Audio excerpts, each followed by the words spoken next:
Welcome to the first edition of the Sail Prairie Sound Generational Zoomcast. In this show, we talk to some former SPS instructors, racers, and sailors, and reminisce about some good times that they had at Sail Prairie Sound, but most importantly, see what they're doing with their life now. Today we have a very well-known face to Sail Prairie Sound. Here's my conversation with Steve Winkworth. Welcome to the first edition of the Sail Prairie Sound Generational Zoomcast. Today we're joined by a special guest, Steve Winkworth, a former SPS sailor, racer, and race coach at Sail Prairie Sound. Steve, how you doing? Doing great. Thanks, Thomas. Happy to be on the show. Yeah, thanks for being here. Obviously the big elephant in the room, the reason we're on Zoom is because of COVID-19. So how's your so-called quarantine going so far? What have you been up to? It's been a little quieter. You can't go out and see all your friends, but still going to work, still eating every meal, so can't complain. Obviously, you've, if you will, graduated from Sail Prairie Sound, and you're getting on with your life, as most people would. What a lot of Sail Prairie Sound sailors right now are probably wondering what you're doing with your life after Sail Prairie Sound. They haven't seen you. So what's your career path like right now, and what have you been up to in terms of your job and things like that? All right. Well, after I stopped with Sail Prairie Sound, I joined the military, and I've been in training for air traffic controller. Obviously, military has a pretty big physical aspect in being in shape, and obviously that's something you are known for at Sail Prairie Sound. Could you credit sailing maybe for some of that, whether it's the staying in shape part of being in the military, or just the mental aspect as well? Oh, definitely. As you mentioned, the physical aspect is huge. And as both a racer and a race coach, we made sure to do fitness as often as we could in the morning. So that helped me get through basic a lot easier. So I'm guessing that fitness in the military is probably a little bit more intense than it is at Sail Prairie Sound. Is that fair? Yes and no. I would say it is longer, but when we did our run to our workout, we like to train hard at Sail Prairie Sound. What is the fitness routine like in the military right now? Well, right now it's pretty much quiet because of the COVID. But before, it was you just have to do your own schedule. But there's a yearly test that you have to take, and you have to perform to a certain degree to stay in. We'll get into some sailing now. Obviously, we want to throw back to the past at Sail Prairie Sound. We'll start at the beginning. What would you say got you into sailing and wanting to come to Sail Prairie Sound? For my family, there were 6 of us kids, and our grandparents had the cottage at Prairie Sound. So every summer, we would just get thrown in with them, and they got fed up with us. So what they decided to do was, here's a camp. It's out on the water. It looks wonderful. Let's send everyone there. And so all 6 of us attended the camp when we were young. And the longer that I stayed in the camp, the more I learned to love to sail. I guess we're glad that your parents wanted you out of the house, because you ended up having a great career at Sail Prairie Sound, and we're with the organization for quite a long time. Do you have any, right off the bat, do you have any like highlights that come to mind of Sail Prairie Sound or your time there? I've got lots of highlights, both as a racer and as a coach. A quick one of each. I'd say racer would have been Fall Cork, where Andrew and I went and raced together in a 420. Huge wind, lots of waves, and we proceeded to win it thanks to our teamwork.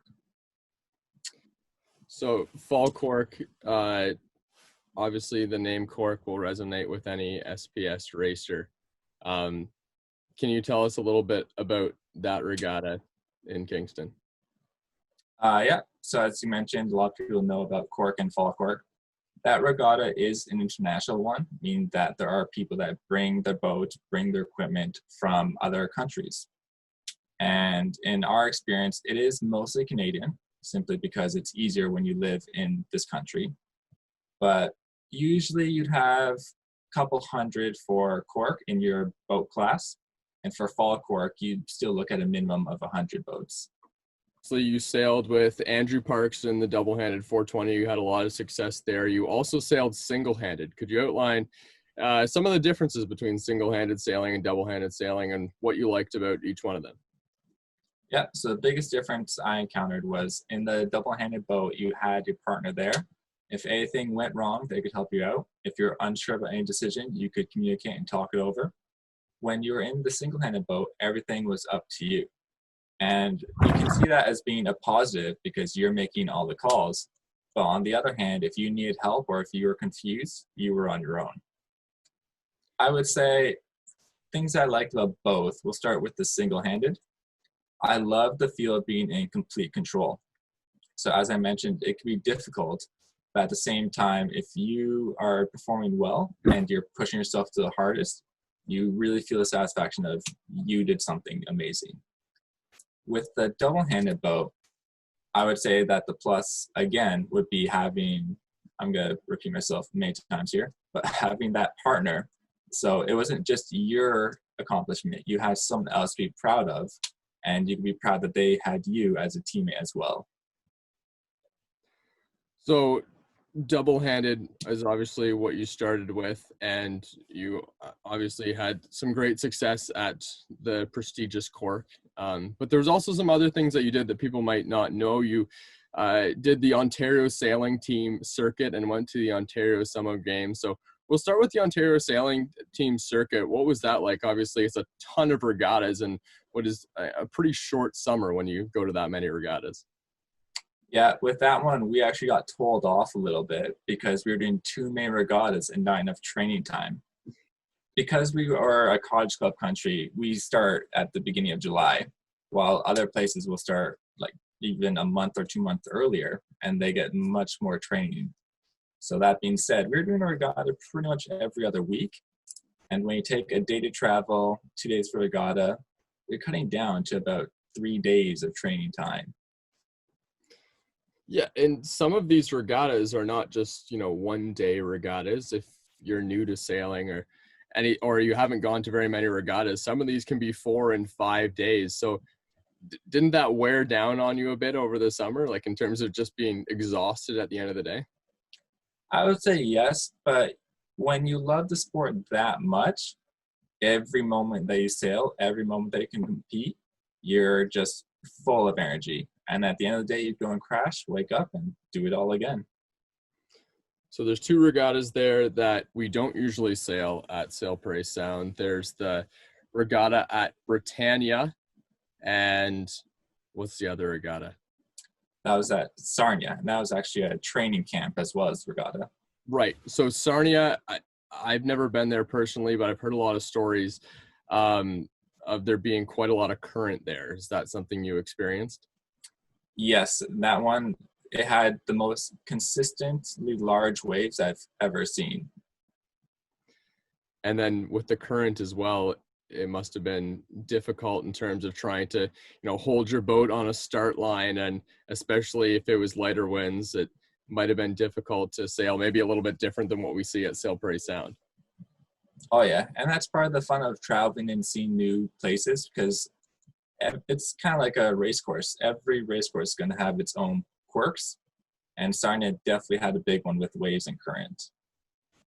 And what about Britannia? What was that one like? Britannia was similar with the current because it was part of a river. However, the wind was dead the entire time we were there. So it became extra difficult to stay by the start line for sure. Where did you guys stay when you're at Sarnia and Britannia? Did you do the camping, or did you have a hotel or billets, or how did that work? So we actually camped at both. And the reason why Sarnia was so amazing was because Andrew had just had his driver's license. And so we drove down, just the 2 of us, and camped in a trailer park while we were there for the remainder of the time. Yeah, and just to go back on the whole being tired at the end of the day after, sailing an entire day, it doesn't get any easier when you have to sleep in a tent as well, I guess, especially when you're going to that many regattas.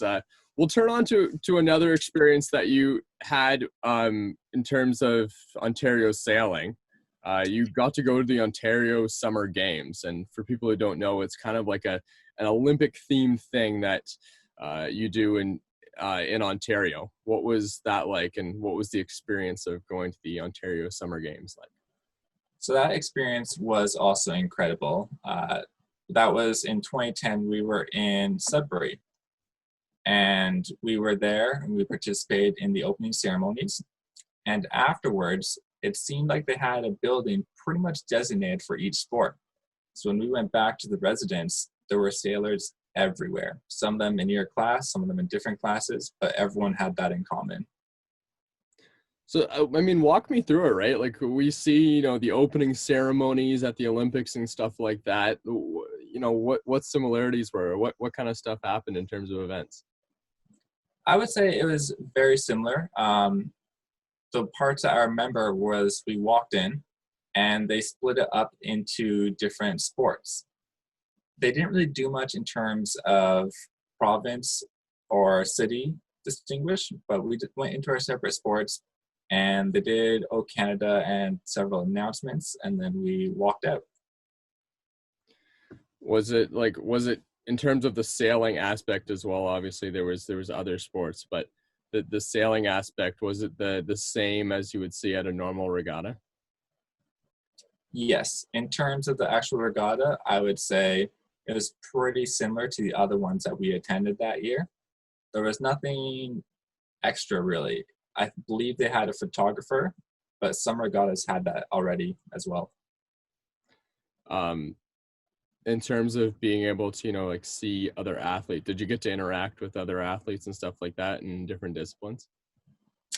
Not so much. As I mentioned, we were in the building with all the sailors. So that being said, when we were done at the end of the day, we kind of hung out there. And there were a couple other people that we did meet up with, actually, because our friend who was also in sailing, she was there for swimming. So we went over to her residence for a little bit and hung out there, met a couple swimmers as well. Sounds like a pretty cool experience. We're getting close to the end of the interview now, but we'll go for a couple more questions. One is, really quick, most wind you ever sailed in? Most wind. That would have been in Kingston, most likely.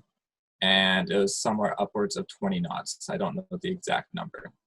What was, obviously you and Andrew were not the lightest boat, but so maybe that favored you a little bit, but what's it like sailing in the big winds like that in Kingston? Oh, it is a blast. Whether you're light or you're heavy, you're always going to be working your hardest to keep your boat flat and fast. The waves are huge. You get to play around with the steering. You don't need to just sit still. You get to throw your weight around and have fun with it. So were these big wins, were these the ones at Falkirk that you won at? Yes, and that was one of our crowning achievements. We actually have a picture of us with the spinnaker up, riding a wave across the finish line in first place. That's awesome. Favorite overall Sail Prairie Sound moment, maybe not as a sailor, but as a coach? As a coach, I have a lot of proud moments. The biggest ones I would have to say were seeing my races at the regattas. Once again, I taught a couple generations, yours included, and you guys actually had an amazing Falkirk. When you guys placed that third, I was one of the proudest moments of my coaching career. Yeah, and I that summer as well, that we all got to be on the race team and stuff like that together. You were the coach of it, probably one of the best summers I think all of us have had, and we got to train hard and everything like that. Obviously, Falkirk, that wasn't even a regatta that we were planning to go to. I think Joey and I just, were badgering you for the whole summer that we wanted to go to Falkirk, and you finally let us go. Yeah, you guys were persistent, and that as a coach is good to see, because it means that I've done my job of making you enjoy it, not ruining it for you guys. So it was very nice. Well, we certainly enjoyed our time on the race team, and I had the pleasure of having you as my race coach for many years on the Sail Prairie Sound race team. So thank you for everything that you did with Sail Prairie Sound, Steve. And I think that brings us to the end of the Sail Prairie Sound Zoomcast. Steve, thanks for joining us. Thanks very much for having me. Everything from being a successful sailor on the Sail Prairie Sound race team, a great coach, and now in the military, a great conversation with Steve Winkworth. Thank you, Steve, for being on the show, and stay tuned for more episodes of the Sail Prairie Sound Generational Zoomcast.